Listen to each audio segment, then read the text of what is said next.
You're listening to Sox in the Basement, a production of the Broadcast Basement Limited, where every show is 30 minutes of good and comes from a basement bar on the south side of Chicago. Pull up a stool, pour a cold one, and join us right now for Sox in the Basement. Heard everywhere podcasts can be found, and always at soxinthebasement.com. Welcome into Sox in the Basement. There's no Chris today. There is no Chris because he is in Deutschland getting his Wiener schnitzeled, I suppose. I don't know what he's doing there other than drinking beer and enjoying all that Germany has to offer him and enjoying not being around the White Sox for a little bit, although they've been much more fascinating to watch and much more entertaining to watch lately. And, you know, it's good to see some of the things that are going on. So in the absence of Chris, James Fox is here. And welcome in, and glad to have you back with me. And we have some news right out of the gate. Andrew Vaughn is no longer a member of the Chicago White Sox, traded to the Milwaukee Brewers for disgruntled starter Aaron Civale. Civale? I think it's Civale. Yeah. Civale? Do you think Chris knows? What time is it there? He knows because I texted him about it, but he immediately went, "What happened? I'm in Germany. I don't know." And so I said, I explained it to him, and he goes, "Oh, good." But I'm sure he'll have thoughts on it when he gets back next week. Yeah, I can't believe he missed it. He was with me like all off season, where he didn't even want to pay him the tender, the $5 million tender. So my hot take on this is they managed to get a guy in Civale who they will be able to flip for a much better return at the deadline than anything they could have gotten for Vaughn in those terms. Because he's going to be a free agent at the end of the year if I've read this correctly. He's 30 years old.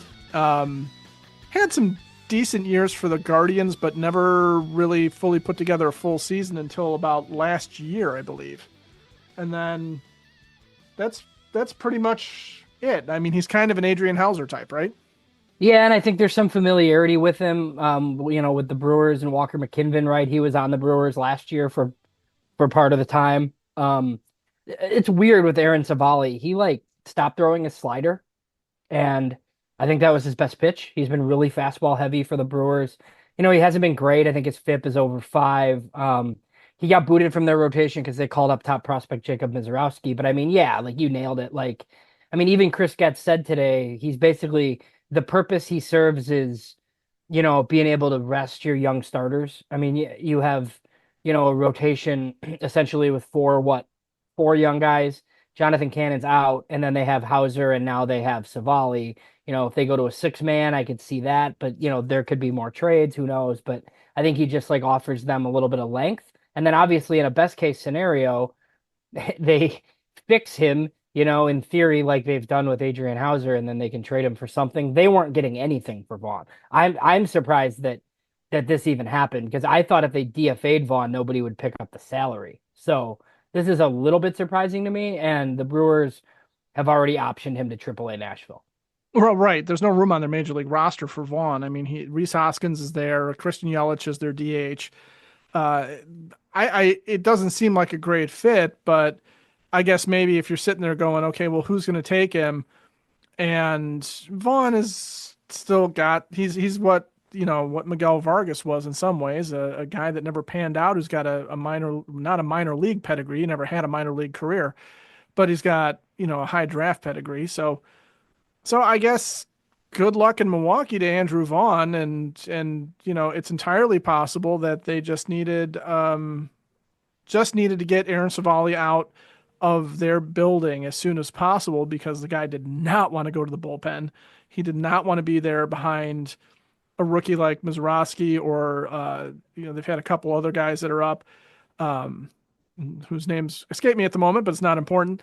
And probably more of a slap in the face, Jose Quintana, who was in his way. So I like the trade, and it just makes this team a lot more fun. Yeah, and the thing I don't understand is I've seen people that are treating it as a negative for Aaron Civale, oh, he has to go to the White Sox. So what? He could be on a better team 6 weeks from now, because of this, right? He just needs to go start somewhere. I really don't think that part of it really matters to him. The Vaughn part, I really didn't think Vaughn was going to return. I think I tweeted the day of, like, it's like, is it better than 50-50 odds that Andrew Vaughn never plays again for the White Sox? And I thought, that was pretty clear that he just wasn't going to be in the plans. And then he went down and he wasn't very good. And you're paying him 5 million, so that's part of it. So, Andrew Vaughn, third overall pick that made $7 million signing bonus, 2,400 plate appearances in 4.5 seasons, and they got negative 1.8 F WAR out of him. It's just, there were a lot of bad moves in the rebuild. It's tough to characterize anybody as worse, in my opinion, just because it's a top three pick and he just never did anything right. I mean, even your Grandals and Moncadas and Eloy Jimenez's of the world have put up better single seasons than Andrew Vaughn has. Well, and getting a guy like Civale back for him is nice because it does help the youngsters. And this team is now, we're starting to see what the youth can do. We are, yeah. It's a much more positive like environment, I would say, for sure. I know we're gonna get into some of that. So It's one of those things where I mean, I like the brand of baseball. Clearly, the Pope wearing his yeah, White Sox hat at the yeah. Vatican, it is God's team. So that must be having an impact, but they're turning double plays. They're getting on base. They're getting some timely hits. Yeah, they got beat up by the Astros a little bit, but they played good games for the most part. They've been winning some series here and there. It's kind of nice to see, isn't it? Yeah, I think they're playing better. I think I thought like even this year, like we were gonna see the steady stream of guys who might matter, right? I think that made last year worse, like because I think like in the back of our minds last year, we knew like no matter how bad they are, they're gonna have the 10th pick for those who care about that sort of thing. Plus, there's like nobody that matters. Like that was the thing with last year where it's just like nothing matters, right? So even if they lose a game this year, like you and Chris could pop on here and talk about, Chase Meidroth going 2 for 4 and Teel looking good and some reliever that doesn't matter blows a game that they ultimately lose. There's like some light at the end of the tunnel. I'm just a little bit fascinated by the like how quickly they've promoted some guys. Well, it's enough, sir. Like they don't really care about like the service time thing is it's still this year and 6 more. Like that's fine. That stuff doesn't really matter. I just with a guy like Kyle Teel, like I had heard from a bunch of people like they legit wanted him to work on defense because he hasn't caught that much. And I think his offense forced the issue a little bit, and then Grant Taylor's here too, and I think we might have some more coming. So yeah, lot more interesting than it's been, especially like last year after what we saw. Yeah, and Sox in the Basement brought to you proudly by Cork and Carry at the Park. If you're looking for a few beverages, and they've got a wonderful wide array of beverages. If you're looking for the amazing food, if you're just looking for the camaraderie to sit here and talk about Chase Meidroth and talk about what to do with Kyle Teel and Edgar Quero as your catchers, or just hang out and watch a game while they're on the road, or go there before and after the game. So they are right there at 33rd and Princeton in the shadow of the ballpark. Check them out at corkandcarry.com. So you kind of referenced this. They've called up Grant Taylor. Chris and I talked about Grant Taylor a little bit as far as him just being called up and being a reliever now and working him into the bullpen kind of the same way they did with Garrett Crochet, the same way they did with Chris Sale. But who else is coming? Who do you think? Who's next? Who's on the list that's on the way that the White Sox fans should care about? Because you're right, we're starting to get players that matter. Like Grant Taylor matters because even if he's going to stay in the bullpen, like I kind of wanted him to come in and close that first game, even though I know he's a rookie, he's just up from Double-A, but I'm tired of seeing Cam Boozer in the ninth. So for me personally, I was like, that could matter, that could be fun. I think they'll do it soon. And you know what? I thought it was going to be a couple of weeks still. I was a little bit surprised that they did it when they did, but the days prior to his call up, like he pitched for the first time on back-to-back days in Birmingham, which he'd never done. So once he did that, I'm like, oh, okay, like I think they're getting him ready, and it's just a matter of, his stuff was essentially too good to pitch in the minors anymore. We can get into him specifically, but I think Colson Montgomery still, he came back red hot, with like a OP or a WRC plus in the 160s. Then he got hit on the hand like twice. So I think he was about a Right. week. I think he was about a week away from a call up and then he was shelved for 3 or 4 days and now he's back playing. I think any sustained success over like a week long 7 to 10 day period, and we're gonna see him too. And it's just gonna be, so I think he's next. I think Brooks Baldwin. But the thing with him is like, I think they really wanted him to go down and hone like his outfield skills a little bit because he wasn't great defensively in the outfield, and he's a super aggressive hitter, and he was like exposed a little bit in the majors, but he's been ridiculous in Charlotte. Like he's, I don't know if he's the old fashioned 4A player, right? But he's too good for Charlotte and he's struggled, in Chicago. And then I think it's a lot of bullpen arms who used to be starters who, I mean, I think the bullpen could really take shape, like what it looks like over the next 18 months or so. Jairo Iriarte has been pitching multi-inning roles, and his stuff is kind of back closer to what it was when he was a prospect for the Padres. Wickelman Gonzalez was the fourth piece in the Red Sox deal for Crochet. They shifted him to relief pretty quickly. His stuff plays better in relief. And then Peyton Pillat's very similar to Grant Taylor as far as the injured college former starter pick, and now they're like better suited in the bullpen maybe. But I mean, those are four pretty good arms that could all be high leverage arms. So I think those are probably like the most immediate guys that matter, I would say.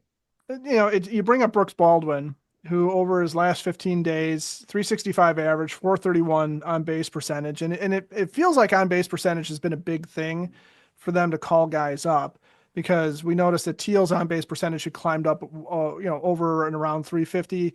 Quero was over, he was at 360 something. Elko was really high. As they've been calling guys up, that seems to be, and Meidroth was off the charts, of course. But, it's interesting over that same last 15 days, you mentioned that Montgomery's been a little bit more hot.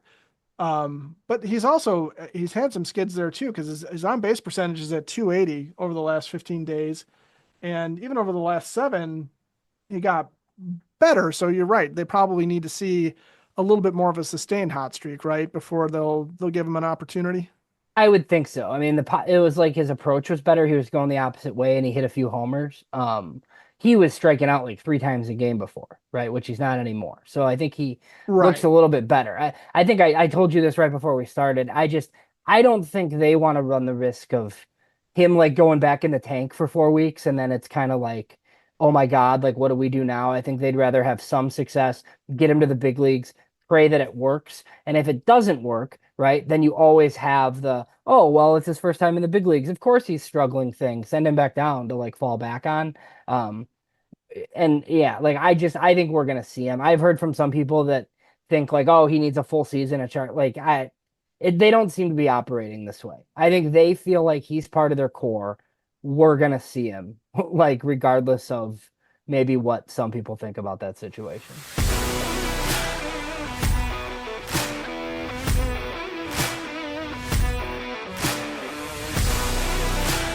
Well, and before the White Sox open the door for Colson Montgomery, if you need a door, window, exterior window, or patio door, storm door, anything like that, check out Window Door Superstore of Oak Forest. No high pressure sales. They are not coming out to your house and showing you, pictures in the book, or sitting in your kitchen and trying to get you to imagine what it'll look like. You get to go to their showroom, meet the owners, see everything full size. Everything is made custom to fit, so it's not just some sort of stock item that they're going to try and wedge into a hole in your house. And they don't farm out their installation work. The owners are there on site with you. During the installation, it's their employees. They take a lot of pride in their work, and they have for 40 years since 1985. All major brands are available. They are 1/2 block east of 159th and Ridgeland at 6280 159th Street, or you can always check them out at windowdooroakforest.com. So I see what you're saying with Colson, though. He's going to be somebody that, if you want to try and build up the confidence with him, you got to keep him you got to get him into the majors and try and get him to stick. Now, do you think he comes up and immediately takes over shortstop and they move Meidroth over to second? Yeah, I think he's playing shortstop. I don't know that he like is the shortstop the next time the White Sox are good, right? That's different than. But everything they've said is like they're happy with him at short. Like there's a lot of scouts. And there's a lot of prospect writer type guys that are like, he's playing third. The White Sox don't think that. And maybe they think it to themselves ultimately, or they get a shortstop for Luis Robert, or they get one in the draft that they love, and it ultimately pushes Colson off of shortstop. But I think they'll leave Vargas at third, play Montgomery at short. Meidroth gets the second base at bats, and the other guys don't really matter as much as he does. I think it's a little bit of a conundrum with Lenny and Sosa, but like Josh Rojas has guaranteed money, but he doesn't matter really as much, right? So, and you've kind of talked about Brooks Baldwin. Like it's a little unfair for Brooks, I think, but it kind of is what it is. Like he's an infielder by trade and didn't have a ton of outfield reps in the minors, but for him to stick in the majors, he's got to play the outfield. So, like he has to be better because that super utility role is basically going to be his role. So I think he's just going to have to figure that out. But, I do think the one good thing about this is there are some other guys on this roster who might not be much longer soon. And you guys talked about a couple of those guys on your last show, I feel like. Yeah, and you kind of wonder. I know they're giving Elko a long look, but they had Miguel Vargas over there at first after they sent Andrew Vaughn and Tim Elko down. And Chase Meidroth actually has played a pretty good brand of shortstop. He's not, stellar out there, but he's been really pretty steady, and he's made some really fun looking plays as well. Some bare hand throws and things like that. So I do think it's interesting you say like maybe internally they're sitting there going, we don't know, because they seem to be happy with Vargas at third if they can find a first baseman, but they also seem to be, they seem to have found something more than I think they thought they were going to get out of Chase Meidroth when he's playing short, and moving him to second. It's almost like you got a good thing going. How much do you want to mess? He's better at short than I was anticipating. Yeah, Like, I heard he wasn't going to be good. Right, like I read the scouting reports and it sounded like baseball grindy type, on base percentage guy, but probably second. Now I do think he'd be really good at second. Because he doesn't necessarily have the shortstop arm. It's like a David Eckstein where it's like the guy's barely out, but they're out every time, right? So like it's enough. Yeah, I've been pleasantly surprised just with his overall game. I like those on base percentage types, but I worry about, the guys that just don't impact the baseball that much because you think in the majors, like you would just get challenged more and it might not work. But with him, it hasn't really, it's translated similarly to his minor league stats, which, has been promising for sure. Well, and Chris and I have talked about this a number of times where you can't build a lineup around 9 Chase Meidroths. You need to have him, maybe somebody else who's got the similar profile, but there's got to be some power in there. There's got to be some guys that are a little bit more all around in their game, and like you said, impacting the baseball and getting those exit velocities and getting those hard hits. Because you're right, at some point, you cannot rely on the bat control to let you scoot it through where guys aren't, and doing that up and down the lineup. But I do appreciate the fact that there does seem to be some consideration for the idea of getting on base, which is a nice change because Yeah, for sure. I totally agree with you on the on base percentage thing. It's just like something that I feel like a lot of us have been craving for a long time. And even with, like, I feel like a lot of people were still mad about the Chris Getz thing where they didn't notice some of the moves that were being made. And look, they're like fringe moves, right? Like when you like Miguel Vargas was a 400 on base percentage type in the minors, right? So it's been in there somewhere. And then we all saw how bad he was. But even the other two pieces in that trade, and every hitter that they took in last year's amateur draft, they're all, high walk rate, like bat to ball type guys. So it was definitely a thing. It was a point of emphasis. They lack power. They need more power. I'm curious to see how they address that. But it is good to like insulate yourself with because they have other guys similar to Chase Meidroth at like every level of their system. I mean, there's a Sam Antonacci they took in there's just these guys that are similar players that are doing this. So, like you said, you can't have a team full of them, but I feel like they didn't have any of these type of guys before. yeah, and that I think is going to be the interesting next move too. Is what do they do going forward? Because obviously, I think one of the things that we expected, and you had a tweet about this that I thought was interesting. But one of the things that we expected was Luis Robert Jr. was going to go and was going to bring back something similar to what Garrett Crochet brought back, right? The idea was going to be that he was going to fill a few needs with the trade, and now I think we'd be lucky to get one or two players that are even going to make it to the majors in this, let alone, are we going to get somebody who's got a huge impact? Of course, I'm a little jaded, but you had the thought too of with Luis Robert Jr. giving him the qualifying offer in the offseason and trying to recoup a draft pick for him at least, which I thought that was an interesting twist because I hadn't Well, seen anybody really suggest that, but because it's never been done on a guy that you would decline. Like you're declining an option because you don't think the player's good enough, right? So, and that's a misconception. Like I had a lot of people that were like, "You can't do that." Yes, you can. Like he's a free. Like you basically decide to pay his $2 million buyout, and he becomes a free agent. But then at that point, you could slap the qualifying offer on him. Now the problem is, if the qualifying offer is 20 million, he might just accept it, and then I fully admit the plan would be stupid. Like it does, right, that right. that doesn't make any sense at that point, right? But if you know that him and Scott Boras are going to decline this thing, and that he can go get even 4 years and 70 million somewhere, maybe in theory, and you can get a second round pick in next year's draft, it's not a terrible outcome, especially if you know that your owner's not willing to pick up, because it's easy for you and I to say, well, if he's not great, just pick up the $20 million option because your payroll's low and gamble again next year, right? That he bounces back. But I don't know that there's any scenario where ownership's picking up the $20 million option. So I think it's more likely you're trading him for a package similar to what they got at last year's deadline for, Fedde and Kopech, where it's like a failed former prospect and like a couple of 19-year-olds, you know what I mean? And then they'll just say screw it, like it didn't work out the way we wanted it to. But because I would still bet on him being traded. I just think they'll wait, until maybe deadline day to do it. Well, I would say it's kind of the Colson Montgomery thing too. I mean, if he gets a few weeks where he's really hot, I could see them striking while the iron's hot. Like, hey, he's back, For sure. and not letting him go back into a prolonged slump or get hurt, or something like that and tank his value. But if he continues just to scuffle along, yeah, it'll probably No, take yeah. until the deadline unless somebody comes in and is desperate. If the Well, Mets because he are really desperate for a center fielder.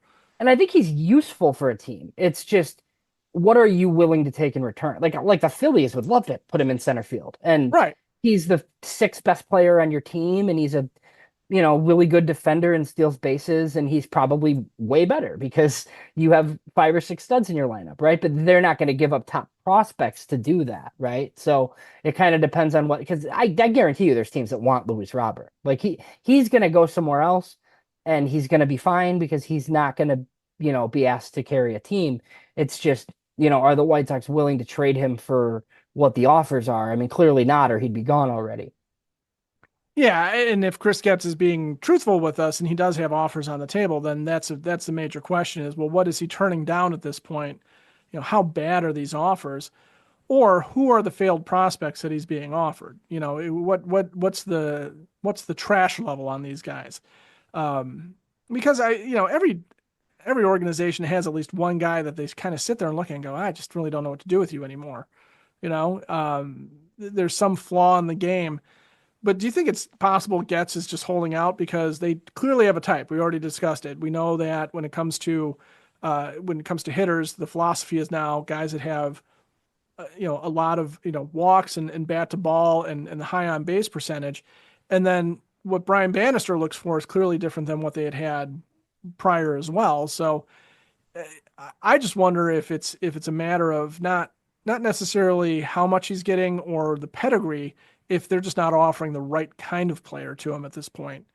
Yeah, And I could see that for sure. I'm actually not opposed to a pitching return either. Like I just think it's one of those things where you're gonna have to maximize the return. People are gonna be pissed, obviously, like if they trade him for a pitcher headliner. But I mean, you've had a ton of pitching injuries, and you've seen like you need 25 starters to come up with 5 good ones, right? I mean, we I think we've known this from the beginning. Um, that it's not all like, hey, look at these minor league rotations, and then they're all decimated because this is what happens when you build around pitching. Um, and then, I think they're going to draft a lot of offense, right? So if you're drafting and signing offense, and I think they're more likely to add free agent position players as well, right? So yeah, if you could get like a former, you know, pitcher that has 30 to 40 big league innings, right? And your pitching infrastructure thinks that they can get him back to, the mid rotation starter again or whatever. It's like it's not a terrible outcome. It's just not what anybody wants. I think people were hoping for three young position players from Philly or Seattle, right? And it's just that seems to be out the window at this point. Well, yeah, and as I don't know about you, but as I've looked around into what's out there in other teams' minor league systems, some of the top prospect lists, I mean, you have some guys that are on the verge, but I don't see Robert bringing back those guys that are on the verge of coming up.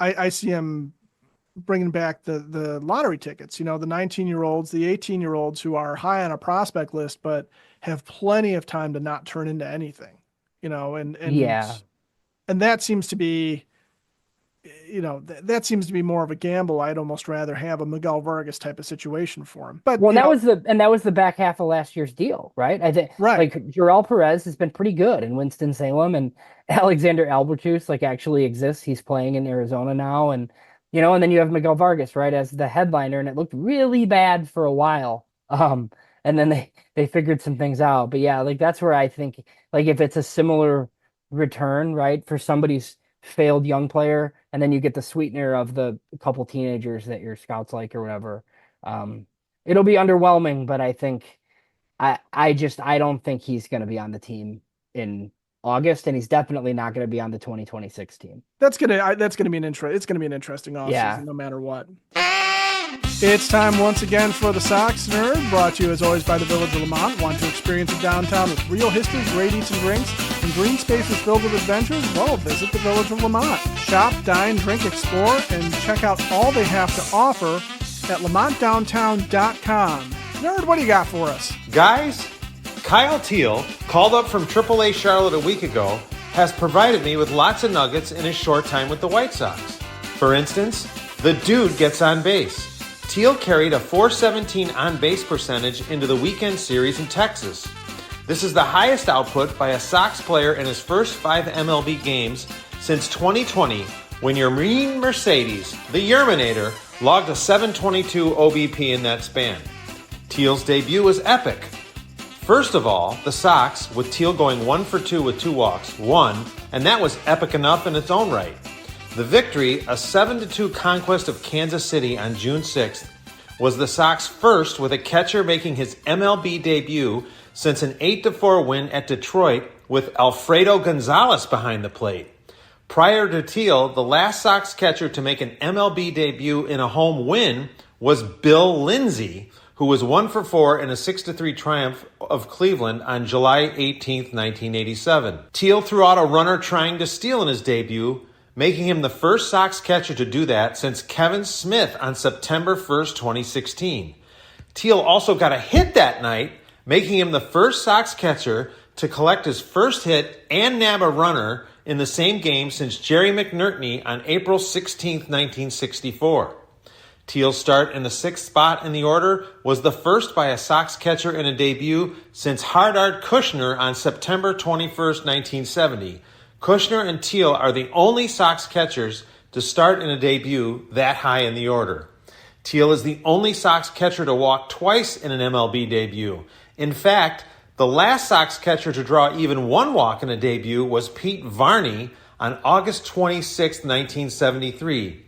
That was 1,737 days after Varney caught the 2-point conversion pass for Harvard to forge a tie with Yale in the most famous Harvard-Yale football game ever played. Teel joins Andrew Benintendi, Anthony Renato, Bob Zupsik, Steve Lyons, and Ken Brett as Red Sox first-rounders to play for the White Sox. One more. Edgar Quero made his Major League debut with a start at catcher on April 17th. 2025 marks the first season since 1951 with Red Wilson and Bud Shealy. The Sox have had 2 backstops debut with a start behind the plate in the same season. Before I get to my zinger, I remind you that gems like these and long-form pieces are on my blog, which you can link to at soxinthebasement.com. My zinger? In honor of the 20th anniversary of the World Champions, I'm going to zing frequently about the team, throwing out some gems you may not know about the 2005 Sox. 5 players made their MLB debut in '05 for the Sox. Brian Anderson, Bobby Jenks, Brandon McCarthy, Pedro Lopez, and Tadahito Oguchi. That's it, guys. More than you probably wanted to know about Teel, catchers' debuts, and the Harvard-Yale football rivalry.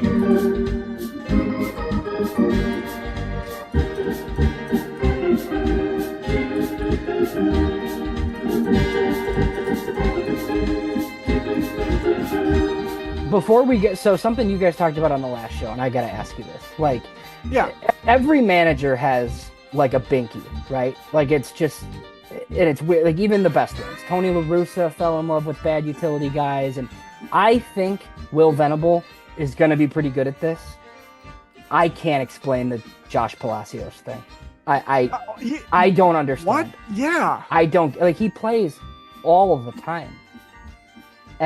And like, I just don't get it. I don't know what it is. I don't know if he's like a super nice guy or what, like, but there's something, because, you know, I know you guys are fantasy, you know, baseball guys. I'm not really, but I know most players.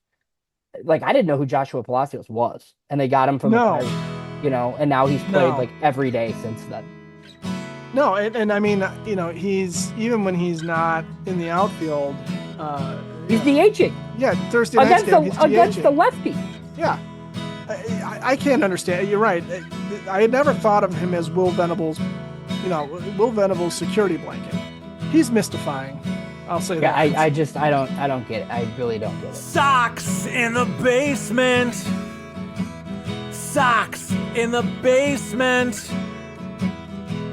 Sox in the basement. Sox in the Basement. Heard everywhere podcasts can be found, and always on soxinthebasement.com.